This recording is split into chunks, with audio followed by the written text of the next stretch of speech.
YS Jagan Christian కాబట్టి ఇదంతా చేశాడని మీలో మీరే కథలు అల్లుకోకండి. మొత్తం జరిగింది వినండి. ఎందుకంటే ఆఫ్టర్ ఆల్ 2 ఏళ్ళు పనిచేసే బీఆర్ నాయుడు లాంటి ఒక అధికారికి అవమానం, బ్లాక్మెయిల్ చేస్తున్నాడని ఆ ఎల్లో మీడియా అయితే చెప్పక్కర్లేదు. కొన్ని వందల వీడియోస్ చేశారు. ఇది వైఎస్ఆర్సీపీ హయాంలో జరిగిందని. బ్రహ్మాండ నాయకుడైన స్వామివారి డబ్బును దోచుకుంటున్నా కూడా అందరూ సైలెంట్. మనం ఈ ఉదాంతంలో ఎన్ని మలుపులు దాటి వచ్చినా ఇంకా ఏవో కొత్త చిక్కుముడులు ఉంటూనే ఉన్నాయి ఈ కేసు విషయంలో.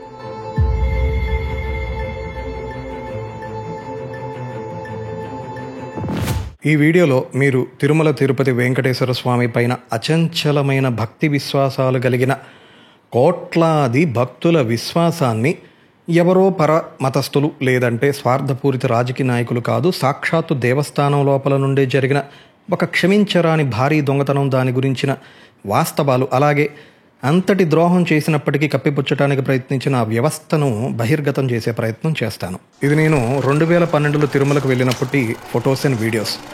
చక్ర తీర్థం, జాబాలి తీర్థం, ఆకాశగంగా, ఇలా శ్రీనివాస మంగాపురం ఆ మార్గంలోని మెట్లపైన కాలినడకన బయలుదేరిన దగ్గర నుండి మా 3 రోజుల యాత్రలో ఎన్నో మధురమైన దివ్యానుభూతులు ఉన్నాయి.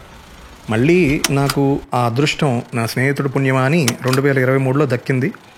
ఆ తర్వాత మళ్ళీ ఎప్పుడు వెళ్తామా అని నాలాగే ఎదురు చూస్తున్న కోట్లాది భక్తుల కోరిక తీర్చే బంగారు కొండ కదా మా తిరుమల. మరి స్వామివారి దర్శనం నిజంగా మాటల్లో వర్ణించలేం. కానీ నేను శ్రీరుద్రం లఘున్యాసం అని ప్రతి సోమవారం పరమేశ్వరుని పూజించేటప్పుడు అందులో కొన్ని లైన్స్ వస్తాయి. దిగ్దేవతా సమాయుక్తం సుర అసుర నమస్కృతం నిత్యం చ శాశ్వతం శుద్ధం ధ్రువం అక్షర అవ్యయం, తర్వాత సర్వవ్యాపీణాం ఈశానాం రుద్రం వై విశ్వరూపిణాం, అంటే నిత్యుడు, శాశ్వతుడు, ప్యూరెస్ట్ ఫామ్. ధ్రువం అంటే ఆ తిరుమల వెంకటేశ్వర స్వామిని ధ్రువబేరం అంటారు కదా.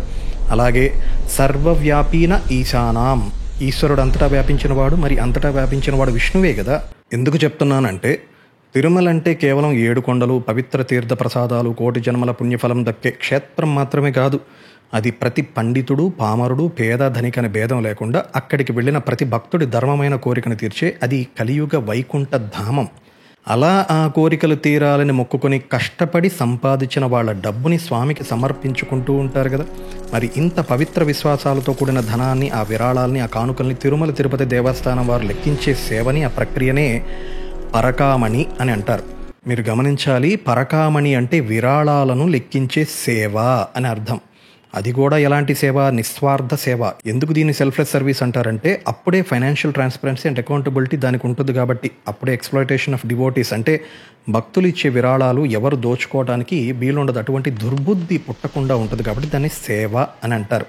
అందువలన పరకామణి అనేది స్వచ్ఛంద సేవకులు మరియు సిబ్బంది నిర్వహించే లెక్కింపు ప్రక్రియ చేసే ఒక పవిత్ర ట్రస్ట్.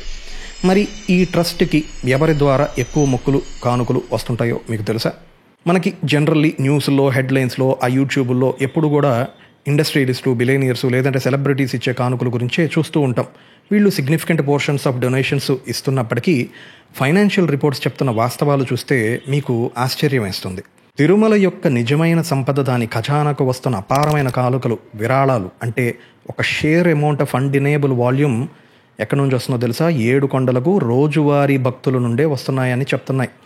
2024లో రోజువారీ భక్తులు హుండీలో వేసే 10 రూపాయలు, 100 రూపాయలు, 500, ఇలా 1000 రూపాయలు కానీ ఇలా చిన్నవన్నీ కలుపుకుంటే మొత్తంగా ఒక రోజుకి 3.5 కోట్ల నుండి 3.85 కోట్లు చొప్పున హుండీకి భక్తులు సమర్పించుకున్న కానుకల విలువంట. ఇలా మొత్తం ఏడాదికి గాను 13 నుంచి 1400 కోట్లు వస్తే ట్రస్ట్కి, అంటే శ్రీవాణి, అన్నదానం వంటి వివిధ స్వామివారి సేవలకు ఆన్లైన్ అండ్ ఆఫ్లైన్ ద్వారా నవంబర్ 2024 నుంచి ఈ అక్టోబర్ 2025 మధ్య కాలంలో 918.6 కోట్లు వచ్చాయని చెప్తున్నారు. ట్రస్ట్ డొనేషన్స్ కూడా మెజారిటీ సామాన్యులే ఉంటారు. కాకపోతే IT field, government jobs, organise sectors, ఎన్ఆర్ఐలు, వాళ్ళ ఫ్యామిలీస్, లేదంటే కొంచెం ఆర్థికంగా స్థిరపడిన వాళ్ళు ఇలాంటి టికెట్స్, డొనేషన్స్ ఇస్తుంటారు. ఈ లెక్కలన్నీ ఏం చెప్తున్నాయంటే స్వామివారికి, అంటే టీటీడీ బోర్డుకి భక్తులు ఇస్తున్న విరాళాల్లో అధిక వాటా, అంటే 90% కంటే ఎక్కువ డబ్బు ఆదాయం సాధారణ భక్తుల నుంచే వస్తున్నాయి. మరి రోజుకి ఇన్ని వేల మంది సామాన్యులు వారి విశ్వాసాలు, ఇన్ని కోట్ల కానుకలు స్వామివారికి సమర్పించుకుంటుంటే అది కూడా మీ అందరికీ తెలుసు. ఎవరు కూడా నేను స్వామికి ఇంత మొక్కు ఇచ్చాను, ఇంత డబ్బు ఇచ్చాను అని చెప్పి ఎవరు బయటకు చెప్పుకోరు. అది ఆ భక్తుడికి స్వామివారి మధ్య ఉండే సంబంధం.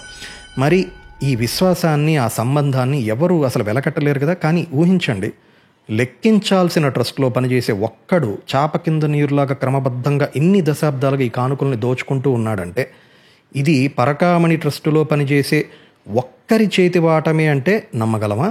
ఈ దొంగతనం చేసిన వ్యక్తి పేరు సివి రవికుమార్. ఈ సివి రవికుమార్ ఒక టీటీడీ క్లర్క్. 30 సంవత్సరాల పైగా పరకామణిలో జరిగే లెక్కింపు నిర్వహణలో ఇతను అక్కడే ఉద్యోగిగా పనిచేస్తూ వస్తున్నాడంట. గమనించగలరు, వార్తల్లో ఏం చెప్తున్నారంటే ఇతను పర్మనెంట్ టీడీపీ ఎంప్లాయ్ కాదు అంటున్నారు. పెద్ద జయంగర్ మఠం వారు ఇతన్ని కౌంటింగ్ హాల్కి ఒక గుమ్మస్తా అండ్ సూపర్వైజర్గా మాత్రమే నియమించారంటున్నారు. అంటే రోజువారీ ఆ కోట్ల లెక్కింపులు, రోజుకి ఎన్ని కోట్లు వస్తాయి మనం ఇందాక చెప్పుకున్నాం కదా, అన్ని కోట్ల లెక్కింపు నిర్వహించే స్టాఫ్లో ఇతను 30 ఏళ్లుగా కొన్ని వేల కోట్ల పర్యవేక్షణ మరియు లెక్కింపు విభాగంలో ఉన్నాడు. అయితే ఏప్రిల్ 29, 2003 ఈ రవికుమార్ ఇన్నాళ్ళు గుప్తంగా లోపలే జరిపిన ఒక భారీ కుట్రతో రహస్యంగా నిర్మించుకున్న అవినీతి తన కోటకి బీటలు బారింది. సాధారణ తనిఖీలో భాగంగా పరకామణిలో లెక్కింపు అయినాక బయటకు వెళ్లే ఆ మెంబర్సు, ఆ ఉద్యోగుల్ని చెక్ చేసే భాగంలో ఈ రవికుమార్ను కూడా చెక్ చేశారు. సెక్యూరిటీ తనిఖీలో రవికుమార్ లోదుస్తుల్లో దాచి ఉంచిన $11,300 విదేశీ కరెన్సీ, అంటే సుమారు 9 లక్షలు విలువ చేసే డాలర్ నోట్లు చిక్కాయి అతని దగ్గర. కట్ చేస్తే పట్టుకుంది $11,300 అయితే ఇది అఫీషియల్ పోలీస్ ఫస్ట్ ఇన్ఫర్మేషన్ అదే ఎఫ్ఐఆర్లో మాత్రం $900 మాత్రమే రాశారంట. రవికుమార్ చేసిన 9 లక్షల రూపాయల దొంగతనం 72,000 మాత్రమే అని రిపోర్టు చేశారంటే ఇతన్ని కప్పిపుచ్చటానికి పోలీసులు చేసిన blatant undeniable sign of a cover up అని చెప్పచ్చు కదా. ఎవరు అవునన్నా కాదన్నా రక్షకులే భక్షకులైన మరో కఠోర ఉదాంతం ఇది. ఇక్కడ టీటీడీ అనే వ్యవస్థలో, ఆ పరకామణి అనే సేవలో ఫర్ ఎగ్జాంపుల్ ఏదైనా లెక్కింపుల్లో ఫెయిల్ అయితే కేటగరైజ్ చేస్తూ వాటిలో ఏమైనా ఫెయిల్ అయితే వాటిని సమస్యగా పరిగణించి మనం దాన్ని అధిగమించవచ్చు. కానీ ఇక్కడ అంతటి గొప్ప వ్యవస్థను నిర్వహించే నిర్వాహకులే ఫెయిల్ అయ్యారు. పైగా చేసిన పాపాన్ని దాచిపుచ్చటానికి కూడా ప్రయత్నిస్తున్నట్టు మనకి స్పష్టమవుతుంది కదా. అండ్ ఫర్ యువర్ ఇన్ఫర్మేషన్, ఇదంతా ఆంధ్రప్రదేశ్లో అప్పటి వైఎస్ఆర్సీపీ పాలనలో జరిగింది. నిజానికి criminal breach of trust by a public servant అని సెక్షన్ 409 ఆఫ్ ది ఐపీసీ అనే తీవ్రమైన, బెయిల్ కూడా దొరకని కఠిన నేరం క్రింద క్రిమినల్ చట్టాన్ని నమోదు చేయకుండా చాలా కాన్స్పిషియస్గానే మైనర్ కేసు ఫైల్ చేసి అనేక మంది పెద్ద తలలు కూడా దీని వెనక ఒక కాన్స్పిరసీ జరిగిందని మనకు అర్థమవుతుంది. అయితే ఇదే ఒక పెద్ద కాన్స్పిరసీ అనుకుంటే మరింత దారుణమైన విషయం ఇంకొకటి జరిగింది. ఇతని పైన అరెస్ట్ జరిగిన కొన్ని వారాల తర్వాత, అంటే మే 18, 2023 రవికుమార్ మరియు అతని భార్య టీటీడీకి మా ఆస్తులు విరాళంగా ఇస్తామని ప్రపోజ్ చేశారు. ప్రపోజల్ వాల్యూ ఎంతో తెలుసా? అక్షరాల 14.4 కోట్ల విలువైన ఆస్తులు. అండ్ వైఎస్ జగన్ సర్కార్ అపాయింట్ చేసిన అప్పటి చైర్మన్ వైవి సుబ్బారెడ్డి మరియు అప్పటి టీటీడీ ట్రస్ట్ బోర్డు వాళ్ళు ఎగిరి గంతేసి ఈ దొంగ రవికుమార్ ఇస్తానన్న 14.4 కోట్లు తీసుకోవడానికి వెంటనే ప్రపోజల్ని కూడా యాక్సెప్ట్ చేశారు. ఇది ఎంత దారుణం అంటే, అనాదిగా వస్తున్న భక్తుల డబ్బు దోచుకుందెవరు? దోచుకున్నోడు మళ్ళీ కోట్లలో విరాళం ఇస్తాను అంటే అది యాక్సెప్ట్ చేయటం ఏంటి? అసలు మనకే 14.5 కోట్లు ఇస్తున్నాడంటే వీడు ఇన్నేళ్ళకి ఇంకెంత దోచుకున్నాడు అని ఇన్వెస్టిగేషన్కి ఆర్డర్స్ ఇవ్వకుండా మీలో మీరే సెటిల్మెంట్ చేసుకోవటానికి అసలు దాన్ని ఎలా చూడాలి? మీకు ఎవడిచ్చాడు హక్కు? నా పోలీసుల కవర్ డ్రైవ్, టీటీడీ బోర్డు చేసిన సెటిల్మెంట్తో ఇదంతా ఆగిందనుకుంటున్నారా? అక్కడ తాగలేదు. 14.5 కోట్లకు ఒప్పందం అయింది కదా. ఈ కుట్రలో చివరి చర్య, ఆ దశ లోక్ అదాలత్ వేదికగా జరిగింది. లోక్ అదాలత్ అంటుంటాం కదా, అక్కడే సెప్టెంబర్ 2023 నాటికి ఈ లోక్ అదాలత్లో ఈ కేసును సైలెంట్గా అందరూ కాంప్రమైజ్ అయ్యి ఫైనల్లీ సెటిల్డ్ అని చెప్పి కేసు పరిష్కరించబడింది అని కేసుని క్లోజ్ చేశారు. ఎందుకు కేసు క్లోజ్ చేశారో తెలుసా? ఇక్కడే ఇంకొక పెద్ద ట్విస్ట్ జరిగింది. ఈ కేసు కాంప్రమైజ్ చేసి సెటిల్ చేసుకునే భాగంలో ఈ సివి రవికుమార్ 40 కోట్లు విలువ చేసే ఆయనకు ఒక 7 రకాల ఆస్తులు ఉన్నాయంట, పొలాలు గట్రా అవన్నీ కలుపుకొని 40 కోట్లు విలువ చేసే ఆస్తులు అంట. ఇచ్చేస్తానని ఒప్పుకున్నాడంట. అంటే మే 18 వైవి సుబ్బారెడ్డి, ఆ ఈవో ఏవి ధర్మారెడ్డి నిర్వహించిన బోర్డు సభ్యులతో 14.5 కోట్ల ఒప్పందం జరిగితే ఇక్కడ లోక్ అదాలత్లో ఫైనల్గా 40 కోట్లు విలువ చేసే ఆస్తులను అప్పగించేలా అతనితో ఒప్పందం కుదుర్చుకున్నారు.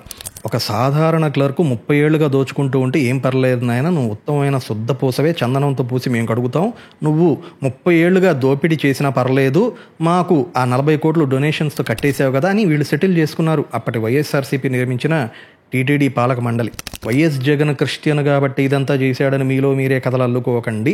మొత్తం జరిగింది వినండి, ఎందుకంటే ఇప్పుడు సగం మాత్రమే విన్నారు. ఇందులో ఇంకా చాలా మెలికలు ఉన్నాయి, ఇంకా కొత్త పార్టీలు కూడా వస్తాయి దీంట్లో.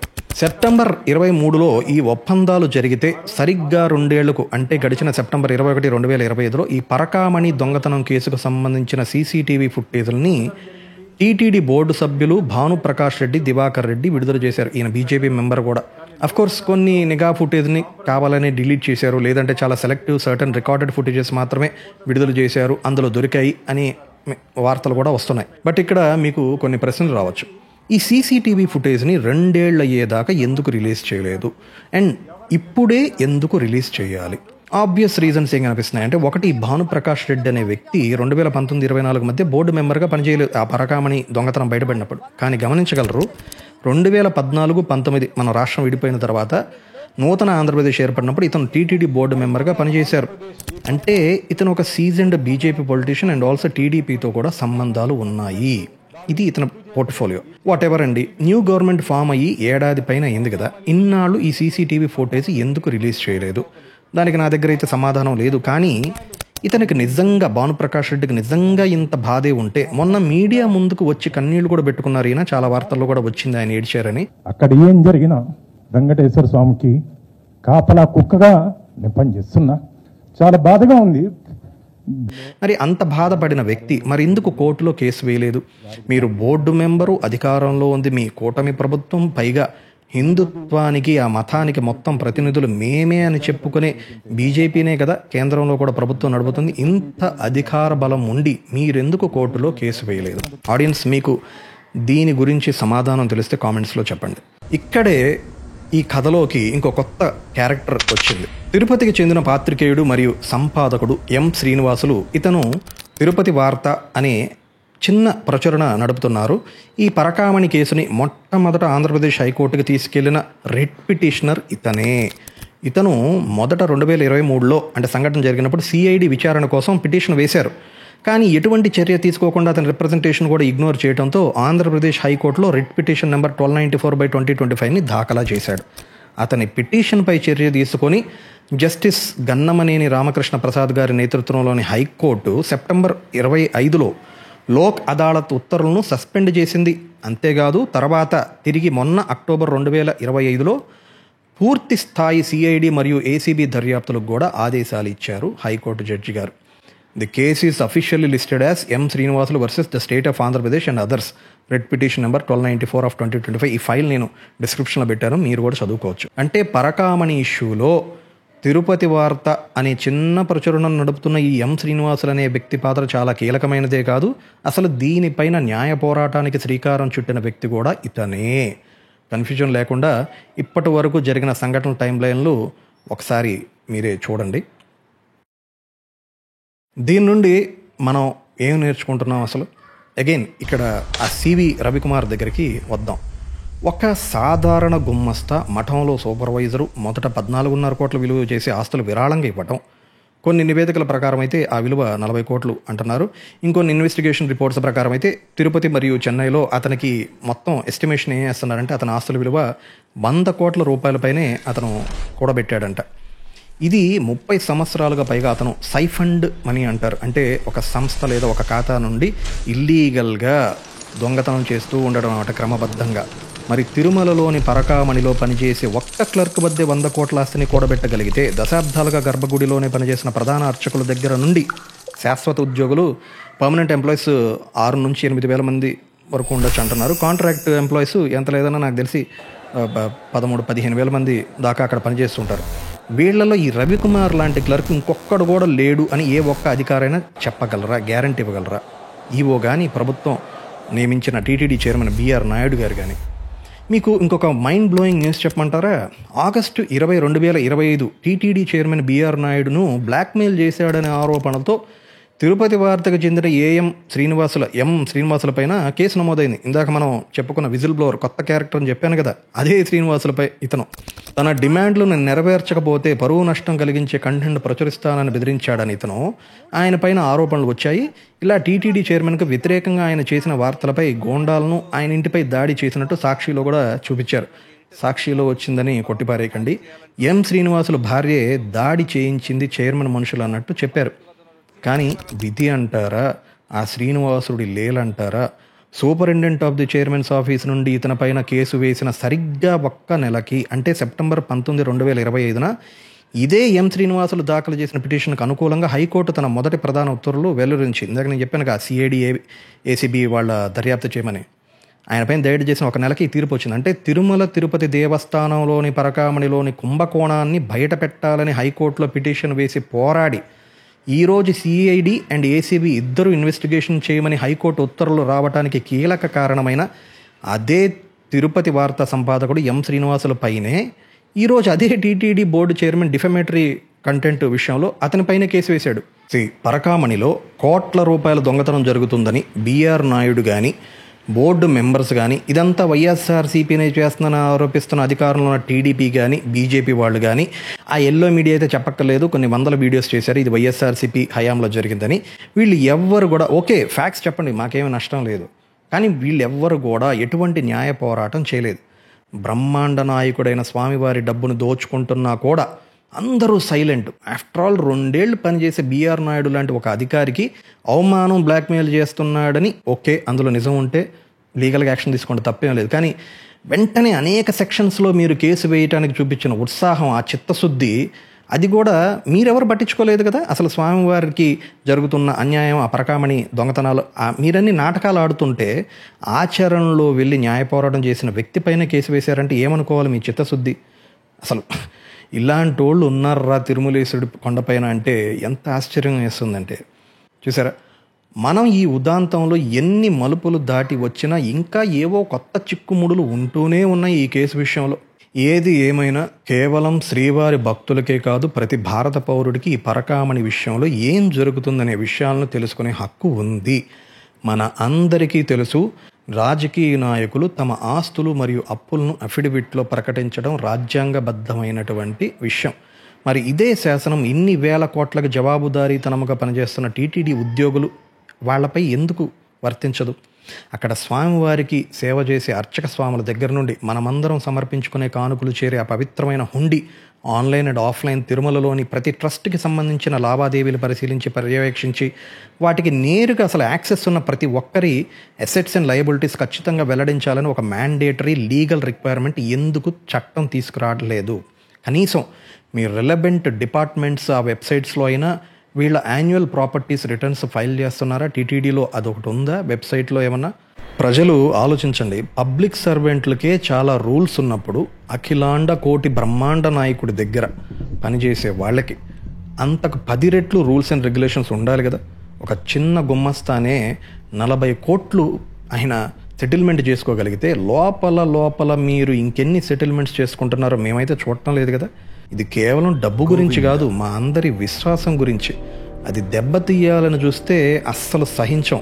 ఇప్పటికైనా ఒక మ్యాండేట్, ఒక చట్టాన్ని, ఒక యాక్ట్ దాన్ని తీసుకురండి. ఇంటి దొంగల్ని పట్టించడానికి మీకు వస్తున్న నొప్పి ఏంటి? మీరు కూడా ఇంటి దొంగలు భాగస్వామ్యం కాకపోతే